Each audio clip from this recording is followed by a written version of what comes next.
Bienvenidas, bienvenidos, yo soy Jerónimo Rosete y esto es Vive Conciencia. Claudia, ¿cómo estás? ¿Cuál es el tema del día de hoy? Hola, buenos días, Jero. Muy contenta de estar aquí. Y fíjate que el día de hoy hablaremos de un tema súper interesante. Hablaremos de las plantas carnívoras y conoceremos cómo están compuestas y hasta cómo hacen para poder cazar a sus presas. Es un tema muy interesante y creo que es uno de los grandes ejemplos de cómo la naturaleza ha ido evolucionando para poder adaptarse y poder sobrevivir. Recuerda, aquí en este programa tú eres la investigadora o el investigador principal. Si tú vas generando algún tipo de apunte o de registro de lo que vamos haciendo en los programas, lo puedes compartir con nosotros a la cuenta de correo electrónico que al final del programa vamos a compartir contigo. Además, recuerda también que el objetivo de Vive Conciencia es que te des cuenta que el conocimiento científico está presente en la vida cotidiana. Comenzamos.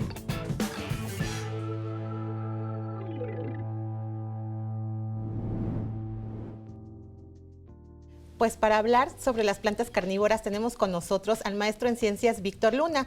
Él es biólogo, estudió una maestría y trabaja en el Jardín Botánico Francisco Javier Clavijero. Hola Víctor, ¿cómo estás? Hola, buenos días Norma. Aquí estamos bien. Gracias por la invitación. No, pues gracias a ti por estar con nosotros. Pero bueno, plantas carnívoras. Antes de eso dime, ¿tú qué comes? ¿A ti qué te gusta comer? Bueno, a mí en general me gustan las lentejas porque tienen muchas proteínas y tienen muchos minerales, entonces siento que es un alimento completo. Ah, pues qué padre. Sí. Y bueno, ¿las plantas qué comen en general? Las plantas en general de lo que se alimentan es de agua, de dióxido de carbono, minerales y luz. Es con lo que hacen prácticamente todos sus alimentos. A través de lo que denominamos fotosíntesis, ¿no? Sí, así es. Esto es lo que ocurre en todas las plantas. En estas en particular también ocurre la fotosíntesis en las plantas carnívoras. Así es, sí, también ocurre fotosíntesis y es también con lo que hacen sus reservas de alimentos. Ah, pero entonces, ¿qué onda? ¿Cómo es que son carnívoras? ¿Qué pasa con eso? ¿Tienen boca? ¿Comen? ¿Cómo lo hacen? Bueno, no tienen boca, lo que tienen son hojas modificadas en trampas. Haz de cuenta que tú agarraras un alimento con la mano y lo pudieras absorber a través de la mano. Así ellos a través de sus hojas, que son estas trampas que son hojas modificadas, absorben los nutrientes. Y se convirtieron en carnívoras porque crecieron durante un tiempo, se desarrollaron durante tiempos que había poco disponibilidad de alimento. ¿Sí? Entonces lo que hacen es atraer sobre todo insectos para complementar su alimento, sobre todo nitrógenos, fósforos, potasios, y eso es con lo que se nutren. Y eso junto con la fotosíntesis lo transforman. Generalmente las plantas, la mayoría de las plantas obtienen todos estos nutrimentos a través de sus raíces, pero cuando no los tienen en los sustratos donde se desarrollan, tienen que adquirirlos de otras maneras. Ok, entonces estamos hablando que ellas hacen fotosíntesis, pero que necesitan como vitaminas, como cuando nosotros estamos creciendo y queremos crecer sanos y fuertes, a veces tomamos complementos alimenticios, ¿eso es para ellas? Pues los insectos o las presas que atrapan para eso funcionan. Así es, si tú tienes una planta insectívora aislada de los insectos y no come nunca insectos, va a desarrollarse y va a crecer. ¿Sí? Pero si tú es como un niño, si lo tienes nada más con el alimento básico, va a crecer y va a vivir, igual ellas. Pero si le das nutrimentos más ricos, ¿qué pasa? Pueden crecer más grandes y más fuertes, ¿no? Ok, y ahorita dijiste algo interesante, insectívoras. ¿Cómo las denominamos? ¿Insectívoras o carnívoras? La gente generalmente las denomina carnívoras porque es más espectacular, ¿sí? Pero generalmente el 99% de ellos capturan insectos. En algunas veces, en algunas trampas de caída como estas, podemos encontrar a veces lagartijas o ranas ahí atrapadas. Pero están, o arañas. Que no son insectos, ¿no? Sí, pero ¿qué comen las lagartijas y las ranas? Insectos, vienen y encuentran aquí un festín de insectos, se meten y se quedan atorados, pero no es para lo que evolucionaron estas plantas para atrapar a organismos tan grandes. Evolucionaron principalmente para atrapar insectos.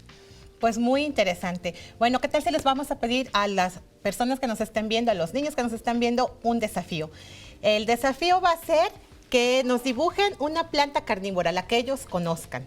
En cuanto ustedes recuerden, hagan memoria de qué es lo que pues imaginan ustedes como plantas carnívoras, pueden hacer su dibujo.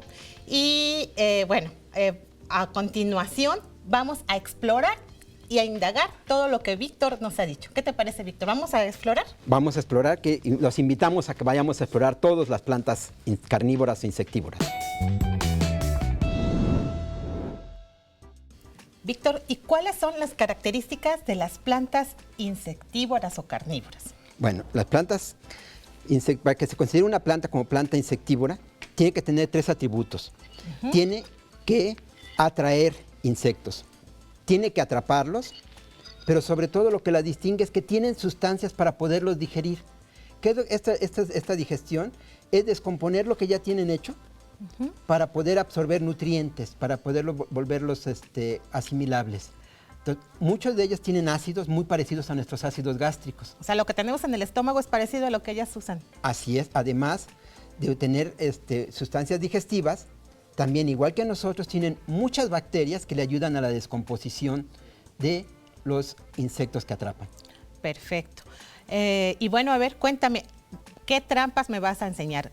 De acuerdo a lo que tú me comentaste, estas plantas no tienen boca, tienen trampas que están formadas con sus hojas, ¿verdad? Así es. Entonces, ¿qué vamos a ver? Vamos a ver que hay trampas pasivas, trampas que prácticamente no se mueven, únicamente están esperando que caiga el insecto. Dentro de lo que podemos ver es, por ejemplo, las droseras. A ver, ¿sí? ajá. Si se fijan, parecen que tienen unas hojitas ahí, con unos pelitos, con un mucílago que parece como un néctar. Ajá, como si tuvieran agüita, ¿no? Así es. Y ese que es como néctar, cuando llega el insecto, huele a néctar, parece néctar, llega el insecto y se para. ¿Y qué creen que le pasa? Se queda. Yo creo que se queda pegado. Se queda pegado. ¿Ven cómo jala la hoja? Miren, ¿ya vieron? Ah, sí. Se queda ahí pegado. ¿Puedo intentarlo con el dedo? Claro. Nada más acuérdate que no te tienes que chupar el dedo porque tienen también bacterias. Ok. Me voy a llenar de bacterias. A ver si es cierto. Si yo fuera insecto, órale. Está padrísimo. Ahí se quedan pegados. Algunas de estas trampas, cuando el insecto se queda pegado, empieza a enrollarse para tener mayor superficie de contacto, pero no depende de que se enrolle para que la atrape. Si ya nada más está atrapado y se empieza a enrollar para tener mayor superficie de contacto y poderlo digerir mejor. O sea que estas que están enrolladas tienen insecto. Sí, Muy probablemente. O ¿no? tenían un insecto ahí. Ajá. Sí. O medio insecto, depende Así cómo es. las vayan asimilando. Esta es la que se ve muy bien. Esta es otra de pegar, las pingüícolas. A ¿sí? ver, te la paso. ¡Ay, genial! Aquí se le pegó una libélula. Una libélula. Es el mismo sistema de las droseras, pero con pelitos más pequeñitos que no se llegan a ver. Pero podemos ver insectos pequeños pegados y insectos un poquito más grandes, ¿no? A ver, deja ver si es cierto. Ah, sí, aquí está lo pegajoso. Ahí se ve. Muy padre. Sí. Y aquí está la libélula, veo una araña. Así es. Y los puntitos negros que se ven son generalmente insectos, mosquitos. Ok, perfecto. Sí. Entonces llevamos trampas pegajosas. ¿Qué otras trampas tenemos? Tenemos trampas de caída, Trampas de caída. que Ajá. son estas. ¿Sí? Estas, las nepentes que tenemos a los lados. Que son estas que Son tienen como jarritos. jarros. Así Ajá. es. Y dependen de que el insecto generalmente producen en las tapitas. Mucha gente cree que esta tapita se cierra. ¿Sí? Pero eso no ocurre. Generalmente estas plantas viven en lugares inundados o inundables. Si se fijan, aquí tenemos charolitas con agua. Hace rato estaba cayendo el agua. ¿Sí? ¿Por qué? Porque viven generalmente en lugares inundados o inundables. Eso quiere decir que llueve mucho. Como pantanosos. Así es. Si no tuvieran esta tapita, ¿qué creen que le pasaría cuando Se llenaría cuando de llueve? agua. Se llenaría de agua, diluiría lo que tiene aquí las sustancias digestivas por un lado, y por otro lado el peso, ¿qué haría? Que se quebraran. ¿Sí? Entonces, eso solamente es una tapita, es un paraguas, Ajá. pero en realidad el insecto lo que hace es llegar a la orilla de la trampa, llegar a la orilla de esta trampa. Aquí generalmente produce néctar, ¿sí? Y cuando el insecto está ahí, generalmente cae. Ajá.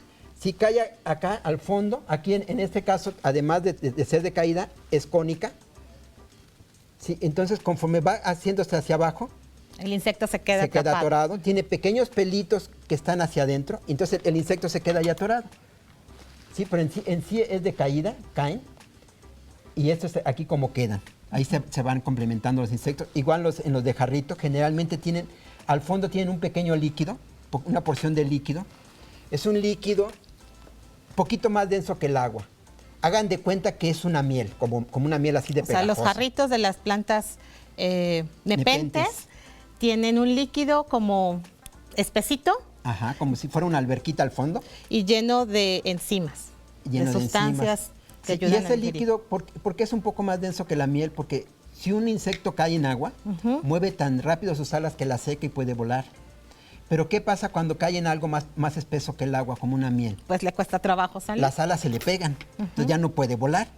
Y entonces imagínense, empieza a nadar y empieza a nadar en algo muy denso. ¿Qué le pasa? Se cansa. Y se queda ahí, se agota. Se agota y se queda ahí, entonces ya se muere y empieza a digerir la planta. Bueno, entonces llevamos trampas de caída como las sarracenias, me decías. Sarracenias, nepentes, trampas pegajosas como las droseras, las pingüículas. ¿Y qué otras trampas? Bueno, las más espectaculares son las que tienen movimiento. ¿Sí? Las Venus atrapamoscas. ¿Sí? Aquí tenemos la Venus atrapamoscas. A ver, yo te la detengo para que tú me expliques. Sí.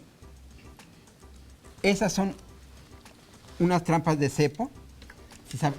Un cepo es, ¿han visto la trampa de osos que ocupan para atraparlos a los osos en los bosques? Atrapar sus patas, ajá. Así es, son lo mismo. Este es un cepo. ¿Sí? ¿Y qué le pasa a la trampa de oso? ¿Dónde tiene que pisar el oso para que se cierre la trampa? En el centro. En el centro. Igual aquí.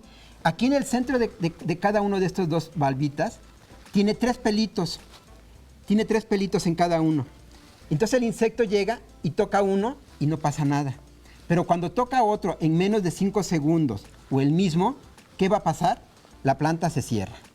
¿Sí? Y se cierra prácticamente, relativamente rápido y por un impulso eléctrico. O sea, estas plantas tienen electricidad. Tienen como nervios. ¿Sí? Entonces, esa es la diferencia. Vamos a intentar tocar uno. Les sugiero que sea algo con algo muy suave, porque si ocupamos un palillo o una aguja, ¿qué va a pasar cuando lo piquemos? Se va a romper la planta. Podemos romper la planta, ¿no? Entonces, lo que hacemos es, buscamos los 3 pelitos. ¿Sí? ¿Vieron? ¡Ay! Se cierra prácticamente en una fracción de segundo. A ver. ¿Sí? Otra vez. Ahora, si se fijan, se cierra primero, se cierra muy poquito, nada más a juntar las partes de arriba, porque si tiene una presa muy pequeña que no valga la pena tenerla ahí y hacer todo el esfuerzo de cerrarse completamente, vuelve a abrir, o cuando se le escapa el insecto, vuelve a abrir poco a poco. ¿Sí? ¿Lo intentamos con otra? Sale. Sí, pero acuérdense que si lo hacemos muchas veces, ¿qué vamos a hacer con esta planta? La vamos a La vamos a poner a dieta. Sí, porque va a tardar unas 24 horas en volver a abrir y durante todo ese tiempo no va a poner oportunidad de atrapar otro insecto. Sí, bueno, recordemos que ahorita lo estamos haciendo solo para demostrarlo, pero esto en realidad no tendríamos que hacerlo en casa porque la planta necesitaría recuperar la energía que está gastando en cerrar su trampa y como no tiene alimento, pues no la va a recuperar y se va a adelgazar, como tú decías, a desnutrir. Lo que dices, mucha energía la que implica para ellos. Para nosotros mover un dedo no implica demasiada energía porque tenemos suficiente, pero para ellas es mucha energía mover una trampa de estas, ¿no? A ver, veamos. Entonces, miren, aquí tocamos uno y vamos a tocar el otro. Bien. Ahí el insecto se puede escapar y se fijan, no está completamente cerrada. Cuando el insecto es suficientemente voluminoso y se queda adentro, empieza a luchar. ¿Y qué es lo que hace? Como cosquillas a la planta. Así es, sigue estimulando los nervios y siguen cerrando hasta que cierran completamente. Y pueden tardar hasta 2 semanas en digerir, primero matarlo y luego digerir un insecto. Después de 2 semanas, 2 a 3 semanas, vuelve a abrir la trampa ya con el insecto seco, ¿sí? Y cuando está encerrando, está también produciendo enzimas digestivas que le ayudan para absorber los nutrientes. ¿Sí? Y en 2 o 3 semanas vuelve a abrir, vemos ahí el insecto seco y está preparado para atrapar otro. La trampa se puede atrapar de 4 a 5 insectos nada más, ¿sí? Pero estamos hablando que tienen una vida aproximadamente de 2 a 3 meses cada hoja. Bueno, yo te voy a contar algo que se me hizo curioso y que leí en algún lugar. Tú comentabas que en estas sarracenias pues los insectos entran, ¿verdad? Pero hay unas arañitas muy oportunistas que no les gusta hacer mucho trabajo para cazar sus presas y andan generalmente en la orilla de esta planta poniendo sus telas de araña para que cuando el insecto sea atraído por esta planta y quiera entrar, la que primero lo atrape sea la araña. Entonces, pues qué padre esa estrategia de la araña. Muchas relaciones más, o sea, esto es lo más básico, ¿no? Pero esta araña que vive aquí, que está aquí, ¿qué es lo que hace? Atrapa al insecto, y se lo come y ajá. después hace sus necesidades, ¿dónde? Pues aquí adentro. Aquí adentro. Entonces también está nutriendo a la planta. Muy bien. Sí, lo único que está haciendo es predigerir el insecto, y después se lo da sus necesidades las hace aquí fácil. y ahí mismo sigue también. Entonces los dos se benefician. Qué padrísimo. Sí. Otra cosa que me llamó la atención de estas plantas. Tú me dijiste que las trampas son las hojas y efectivamente yo aquí veo flores. Esas son las flores de las sarracenias, flor ¿no? de las sarracenias, sí, miren. Ajá. Sí. Estas color violeta, rosaditos, pues son de las droseras. Aquí también tenemos de la pingüícola. Hay flores blancas como estas que están ahí, pero están como muy levantadas, ¿no? Como en un segundo piso. ¿Por qué? ¿Por qué están tan arriba? ¿Por qué no están como en otras plantas que las vemos más cerquita? Al igual que casi la mayoría de las plantas necesitan ser polinizadas. ¿Y quién crees que las poliniza? Pues algunos insectos. Algunos insectos. Entonces por eso tienen que estar más arriba para que no sean los mismos insectos que están cayendo aquí. O primero hagan su trabajo acá arriba. De polinización. De polinizar y después vengan para acá. Por eso sí, crecen más y son más llamativas. Ok, porque si el insecto polinizador estuviera cerca de las hojas, seguramente quedaría atrapado. Entonces, una manera de asegurarse de que sí va a ser polinizada es colocar la flor más arriba. La flor más arriba, sí. Muy interesante. Oye, Víctor, ¿y cómo podemos comprobar? Bueno, aquí vemos en estas que obviamente se están alimentando de estos insectos, pero en estas que son de caída o los jarros, ¿cómo podemos averiguar, indagar que están ahí los insectos? Bueno, pues lo que podemos hacer es analizar lo que hay dentro de ellas. Podemos agarrar una de las... Aquí, por ejemplo, tenemos dos tipos las dos trampas. Miren, aquí tenemos una trampa viejita, una que ya está prácticamente llena, que ya no funciona. Sí, de hecho se ve como una sombra, ¿no? Porque la sombra llega aquí, entonces ya no funciona. Y aquí tenemos una planta, una hoja, que apenas... Está abriendo su trampa. Entonces vamos a agarrar una de las que ya están llenas, que ya no son tan funcionales. Vamos a cortarla.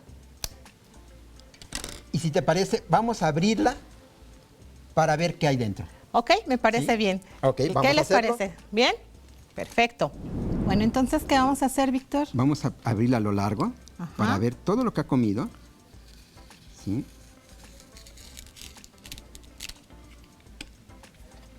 Vamos a abrir del otro lado para ver si podemos sacarlo todo.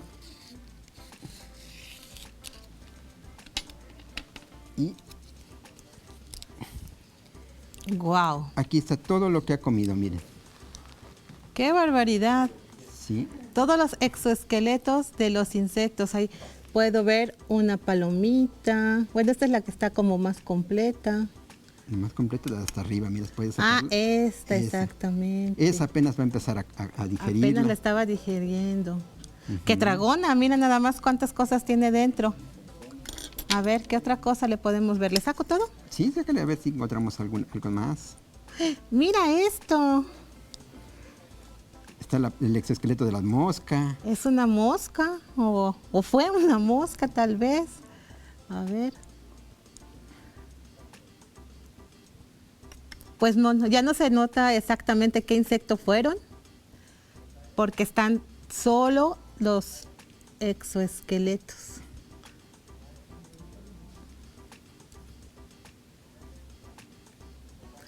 Muy bien. Oye, y bueno, eso es lo que encontramos aquí. Pero en estos jarros, Podemos vaciarlos para que veas qué es lo que tienen adentro y podemos, si fuera necesario, abrirlos, que no creo. O sea, a ver. Ahí tenemos, este es uno más nuevo, este es uno viejito.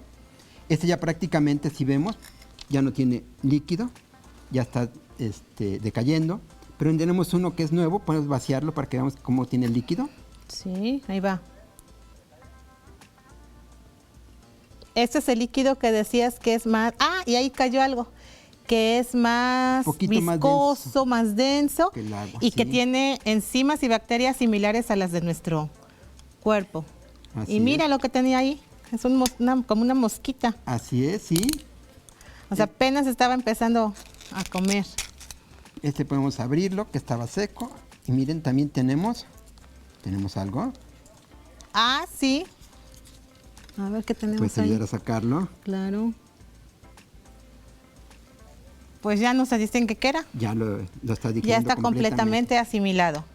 Entonces, las plantas carnívoras o insectívoras las podemos relacionar con la letra A. Atraen, atrapan y asimilan a sus presas. Así es. Víctor, yo nunca me hubiera imaginado que dentro de estas trampas hubiera pues como un caldito de, pues no de pollo, de insecto, ¿no? Con alitas, patitas, y lo que etcétera. vemos son recordemos que los insectos no tienen esqueleto por dentro. ¿Su esqueleto dónde está? Afuera, tiene un exoesqueleto. Un exoesqueleto. Entonces prácticamente vemos toda la cubiertas duras. Todo lo suave y lo rico, lo rico nutrimentalmente, ya lo absorbieron las plantas. Perfecto, pues muchas gracias. A ver, antes de que concluyamos y que nos des un comentario final, veo que todas las carnívoras están en agua. ¿De cualquier agua les podemos poner? Son muy sensibles a las concentraciones altas de sales. Ajá. Y, por ejemplo, una sal que viene mucho en el agua de la llave es el cloro. Entonces son muy susceptibles al cloro y se sugiere siempre ponerles agua de garrafón o de lluvia. Ok, ¿Sí? O sea, tienen que estar sumergidas la mayoría de ellas en agua de lluvia o de garrafón. Así es, siempre que se mantenga húmedo porque recuerden que Sustrato, crecen en ajá. lugares Pantanos, inundados ajá. o inundables. Entonces Ajá. eso es básicamente lo que tenemos que cuidar y que sean aguas bajas en sales. Perfecto. Las aguas bajas en sales son las aguas de lluvias o agua de baja de sales de algún tipo de comercial. Me gustaría también decirte que México Ajá, es un centro de distribución de pingüícolas. estas. Así es. Le dicen violetitas. Violetitas Pues obviamente por se el sabe color por de, qué. de sus flores. ¿Sí? Entonces le dicen violetitas a estas. Y México tiene 49 especies de las aproximadamente 80 que hay en el mundo. México tiene más de la mitad. O sea que, bueno, la mayoría las encontramos aquí, pero no son nativas. Las que son nativas son las pingüícolas, Las pingüícolas. las violetitas. Las violetitas son O sea, México nativas es muy importante en la diversidad de estas plantas. de esas plantas, sí. Porque aunque las insectívoras pueden crecer por todo el mundo, prácticamente, están como por grupos, ¿no? Las nepentes podemos encontrarlas más en Asia. Las plantas Sí. jarro, ajá.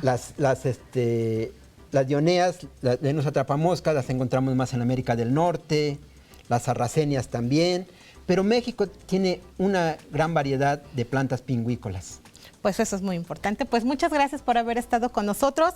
Espero que a todos les haya gustado esta exploración que hicimos de las plantas carnívoras. Y bueno, pues los niños que están en su casa, pues salgan a observar si alguien por ahí tiene plantas carnívoras.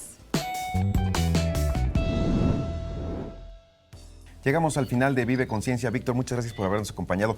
No sé si tengas algún último mensaje que compartir con la gente. Y yo quería preguntarte qué tan fácil es tener esto en casa y poder mantenerlas en las mejores condiciones. Pues es como todas las plantas, requieren un microclima muy específico. Y en casa siempre les recomiendo tengan una planta y si no le va bien, estén cambiando de lugar hasta que encuentren el lugar que le va. Siempre requieren un poquito de sol.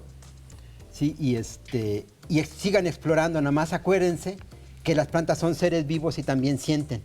Entonces, pueden seguir explorando, hay que seguir indagando, pero hay que también respetar ciertos límites para que la planta siga sobreviviendo. Y este es un ejemplo, Norma, de cómo los seres vivos se adaptan para poder sobrevivir, ¿no? Así es, fíjate que Darwin decía que a él, más que su teoría del origen de las especies, le interesaba saber cuál era el mecanismo por el que las Venus atrapamoscas atrapaban a sus presas. Entonces son plantas que fascinan a todos y que obviamente el resultado de estas estrategias es producto de muchos años de adaptación. Muchas gracias por habernos acompañado en otra emisión de Vive Conciencia. Recuerden que si tienen alguna pregunta, un comentario o alguna duda o quieren compartirnos lo que ustedes han ido registrando o generando de materiales a lo largo de los programas, lo pueden hacer al correo electrónico que en este momento aparece en sus pantallas. Muchas gracias, hasta la próxima.